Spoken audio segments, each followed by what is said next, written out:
What is the context of Will that I need to know to understand the man that sat here in front of me today? The earliest context, the kind of kitchen that Will was conceived in, was cooked in at the earliest age. You write songs? No, I don't. I write a lot, but I don't write songs. Because you I get interviewed a lot, but very rarely do you get interviewed by wordsmiths. The kitchen I was stewed in, I cooked in, it's pretty, I like the visual of that because the chef would be my mom. And the kitchen will be the ghettos of East Los Angeles, Boyle Heights specifically. And that was encouragement, acknowledgement of our individual, when I say our, my family, like we all have our little superpower. And my superpower was creativity. And creativity has always been my currency when I had no money. I clearly was like, "Ooh, look, Ma, look what I made. Willie, that's really good. You really like that, Ma?" Yeah. And encouragement goes a long way. And then that type of encouragement from my mom that helped create self-belief, fearlessness to express, to share, to go in class and solve problems or raise my hand. I got the answer to that. That's really what fueled me is my mom. Let Willie solve it. Let Willie try to fix that. You know, this radio's broken, try to fix it. That type of stuff. My mom, salute. Did she know that you were creative, or was she just putting wind in whatever sail you'd pulled up? My mom was creative. My mom still is creative. She had her sewing machine. She would make our clothes to go to school. That's why most of the clothes I make are still, one-offs, two-offs. I like wearing things that no one has because that's how I grew up. We would go to the thrift store, buy dollar clothes or 50-cent shirts. They would always be too big for me. My mom would fix them and turn old into new. That's how we lived, you know. Will he go to the store, take this food stamp, buy me a 25 cents bubble gum, get 75 cents back. And then you go to different stores, do the same thing. So now my mom has coins that she could go and buy other things with food stamps, because with food stamps, you only could buy food. You can't buy needles, you can't buy thread, you can't buy fabric, you can't buy appliances. You only could buy food. Mm-hmm. So take this dollar, give me 25 cents gum, which is food, 75 cents change back, go to different stores and do that. Now let's go and buy other things. And so she'll buy those other things and she'll make stuff for us. So my mom has always been like super ultra creative. So my mom is my biggest inspo. I've heard you refer to her as being your mum and your dad. Yeah. In your household. So when you grow up in a household where there's only the mom, I'm like, every Father's Day, happy Father's Day, Mom. Thank you, Willie, and happy Mother's Day, Mom. In those contexts, it's easy for a kid to go one of two ways, though. And I think that's what people often don't realize is when you're in a context where outside of the house, there's a lot of temptations either way. But inside the house, it takes a really, really strong mother, if she is a single mother, to make sure she creates her own universe so that those kids can end up in a different place. And that's what I kind of read from a lot of the stories of your mother, is that rigor and discipline and those values. Yeah, there was we had this next door neighbor in the projects, and she couldn't read or write. And then people used to make fun of her. And my mom was like, now, if we all went to Japan and we had to go out there and survive, are we not smart? Yes, we're smart. Could we survive out there? Yes, we could. Can we raise kids and raise families to go out and do awesome things in Japan? In Japan? Yes, we could. But we will all go to Japan not being able to read or write. So the stigma that we put on folks that can't read and write, could they read people? Yep. Can they write a path to raise folks to go out into the world to do awesome things? Yes. So my mom always valued humanity at its purest and people's intents, and the things they want to accomplish before, like, cliche setbacks and it was awesome that we were raised in an all Mexican neighborhood, right? So most people didn't read or write by neighborhood, which was beautiful. It was beautiful, I love being raised in East LA, and we fitted in. Is that right? Fitted in. Because I was gonna say fat in. Just like past tense of fit. Yeah. there goes reading and writing for me. No, I'm joking. What was your self story at that age? Like, what did Will think of Will? Who did you think you were, and where did you think you were going in life when you were like 14? Oh, 14, it was set. Really? 14, I wanted to do music.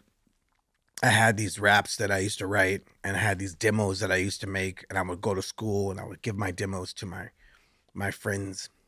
And one of my friends, his name is Stephen Gordy. His dad was Barry Gordy from Motown. And I'm like, yo, give this to your dad. Check out my demo. My sister had Teddy Ruxpin. It's like this little teddy bear that had a cassette in its belly. And my mom gave that to my sister for Christmas. And for me, she gave me like a boombox. It too played cassettes. And she got herself a stereo.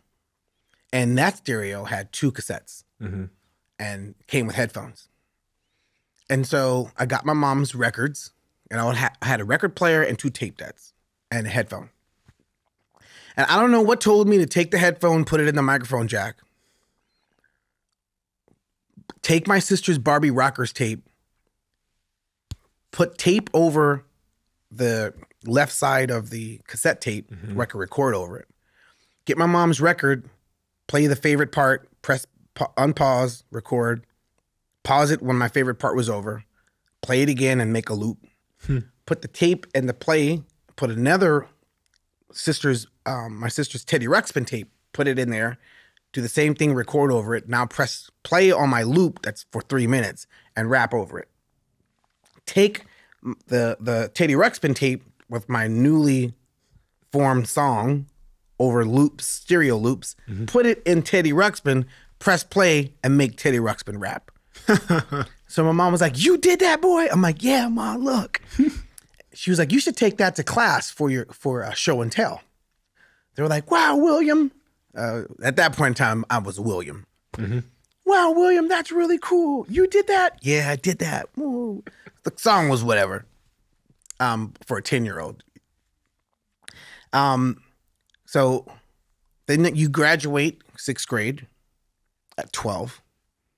So from 10, 11, 12, it was clear that my elementary school, I had like a different level of creativity.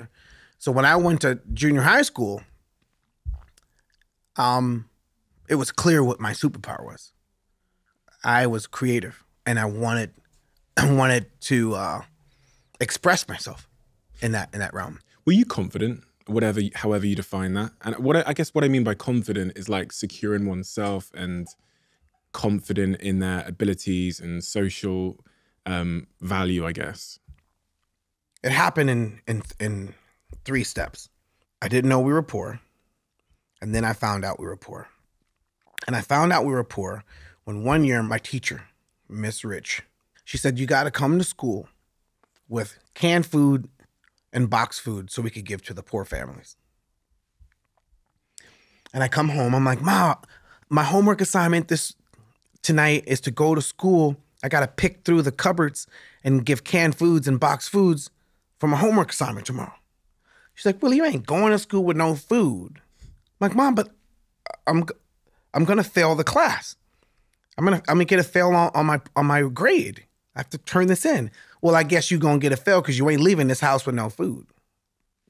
So I go to school empty-handed. I don't, complete the assignment.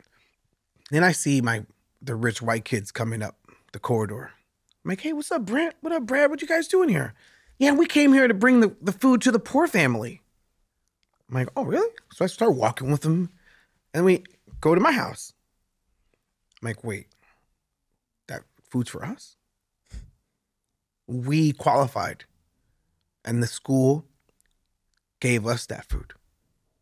And that's when I realized we were poor. So I go back to school, and they made fun of me for a couple of days. William, William's poor. We dropped the food off in his house. This one girl comes up to me. She's like, William, are you poor?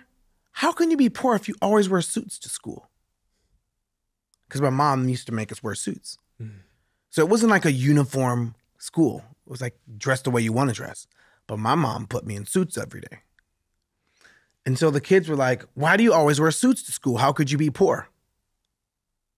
And my mom would say, you ain't going to school with no play clothes. You ain't going to school to play. You're going to school to learn. So you put on these. Like you go to church to learn about God. You're going to church to learn about, life. And so put this suit on. So although there were like 4 or 5 people that were saying I was the poor kid that got the food, but then the rest of the kids were like, no, William's not poor. Look, he always wears suits to school. You guys are lying.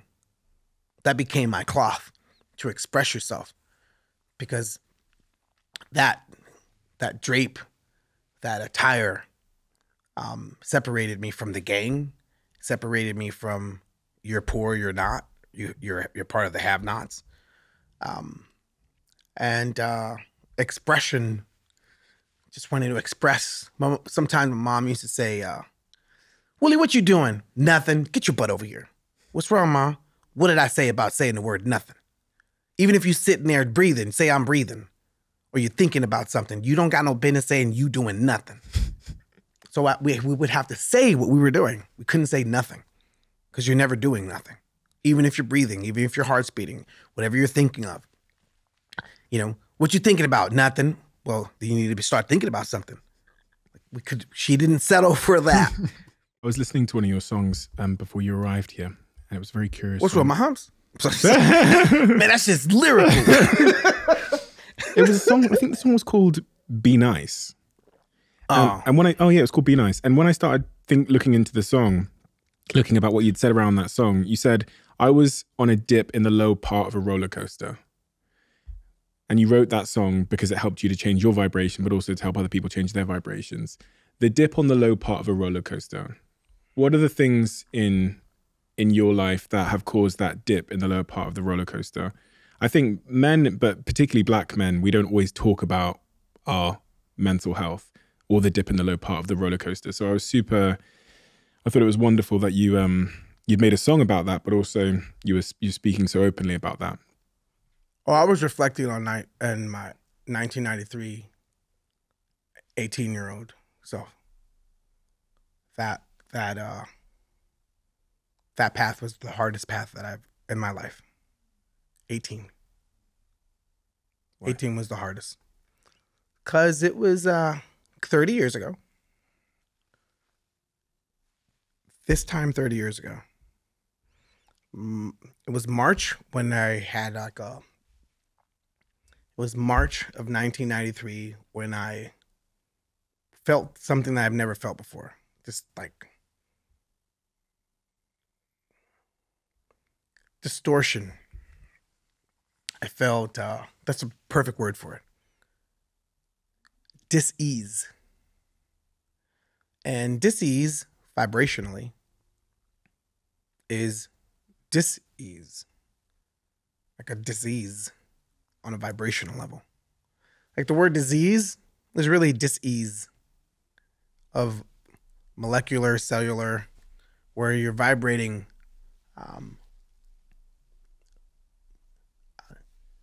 there's no harmony or sense of your vibrational field. Mm-hmm. No matter how you look at it. And in this case, you have a vibration in thought. And I was vibrating off. And when you're vibrating off, you're dark. When you're vibrating off, you panic, angst. Your hypertension, your hyperactivity is off tilt. And so from March till about August was a very, very, very turbulent time for me when I was 18. And there's nothing wrong with being emotional. And when you're creative, you're always sensitive, like you're hypersensitive. That's a part of creativity. Like you feel too much. And I feel too much. I empathize hardcore. Um, I'm the guy in the elevator that talks to strangers. I'm the guy that's like, I was walking down the street, came out of Tesco. Somebody's like, Will.i.am. I'm like, hey, what's up? Oh, I don't mean to bug you. I'm like, that's cool. Straight up conversation for like 30 minutes with random strangers. I like that because I don't ever want to ignore folks that I could shed light on, or they could shed light to me. You never know what little nuggets that you give or receive.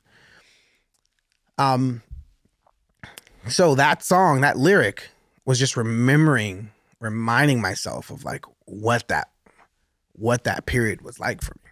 It was a very, very like coming of age. And I didn't have a man in my life, a father in my life to guide me through that. My mom did that, which probably made me even ultra feminine, which is I have no shame of being super feminine. You know, I remember in the 90s, we don't have the support in the LGBT community like now than we did then.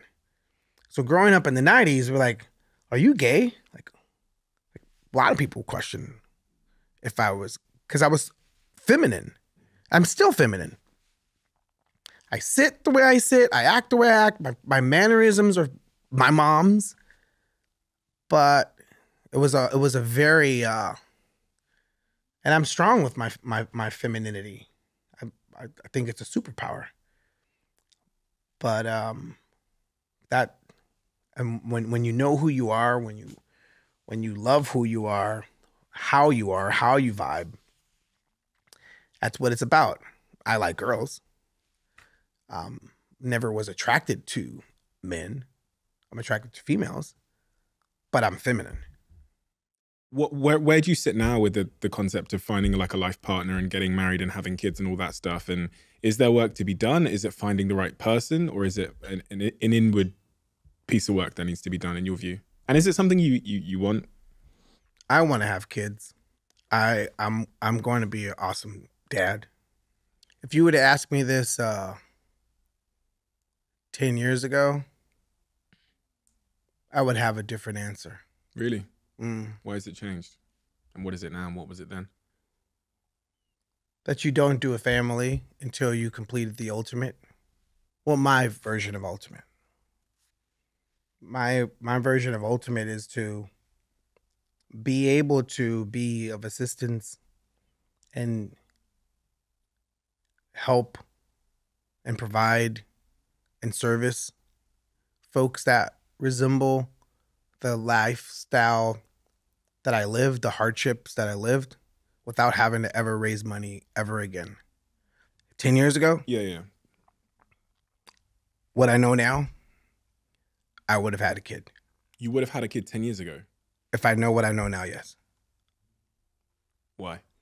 I was moving too fast, and I thought the only way to get up the mountain is to move the way I moved when I was at the foothill, to get to the middle of the mountain. And now that I'm up the mountain, you're thinking that I'm gonna do it by myself still. And the purpose of me getting up the mountain was to take care of my mom. And that was my motivation. That was my gas. That was my electricity. That was my energy, is to take care of my family.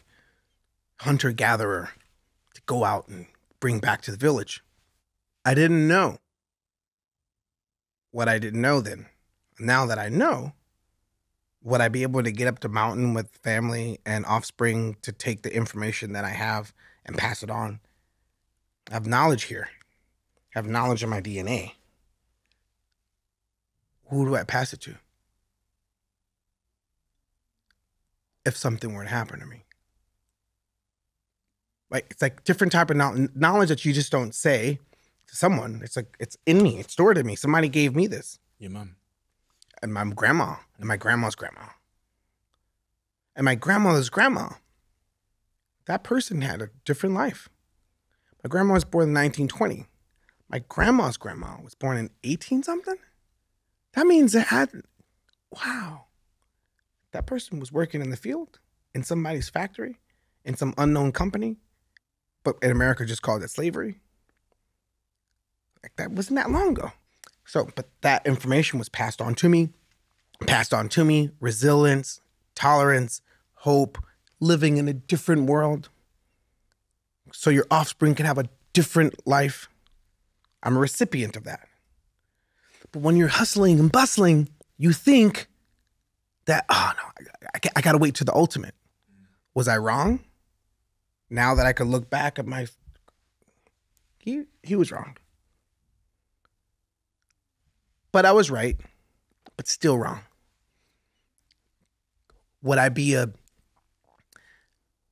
further along in my journey? A little bit more organized? Yes. Why? Because something would have forced me to be organized. It's not just for myself now. Even though it was never for myself, it was always for my mom and my family. I would have had even more regiment. I would have had even more streamlined aerodynamics so that I could, cut through corners, and make tighter turns, keep the downwinds. I would be a little bit more aerodynamic had I, so yeah. Nothing will stop you if you have kids. Probably just going to motivate you more. But I couldn't see that back then. But I'm going to be an awesome dad when I'm a dad. But I want to be a full-time dad. And I realize that I don't have to be the juggler anymore. Before I had to do it all because no one really believed. Mm-hmm. And so I always had to prove. Mm-hmm. I had to be the creative, understand business, sit in the business meetings, co-manage, come up with the artwork, execute the artwork, learn Illustrator, learn Photoshop, do the album artwork, hand it off to somebody else to fine tune what you sketched up, plan the tour with your manager. I had to do it all. But probably because a part of me didn't trust that someone cared as much as I cared. But now, I don't have to do it like that anymore. I've got to a point where now I could assemble teams and fund teams. Now, I'm the financier. I don't have to worry about somebody's financing me. That's an exhale. And so with that exhale, when I'm a dad, I could be a full-time dad, as my understanding of full-time, which I'll still be working, just not working the way I'm working now. I don't know. I don't want to work the way I used to work. Why? Not anymore. Not anymore. I was a proton for the planet, just going around the planet. The longest that I've been home since 1998 was the majority of 2002 and then the majority of 2020, like everyone else. Outside of those 2 years, the longest that I've been in one place has been 2 months since 1998. Oh, gotta go. Here for 2 months. See you later. Be back 2 weeks. Gotta go. And I've been doing that since night. I don't want to do that anymore. If you love the Diary of a CEO brand and you watch this channel, please do me a huge favor. Become part of the 15% of the viewers on this channel that have hit the subscribe button. It helps us tremendously, and the bigger the channel gets, the bigger the guests.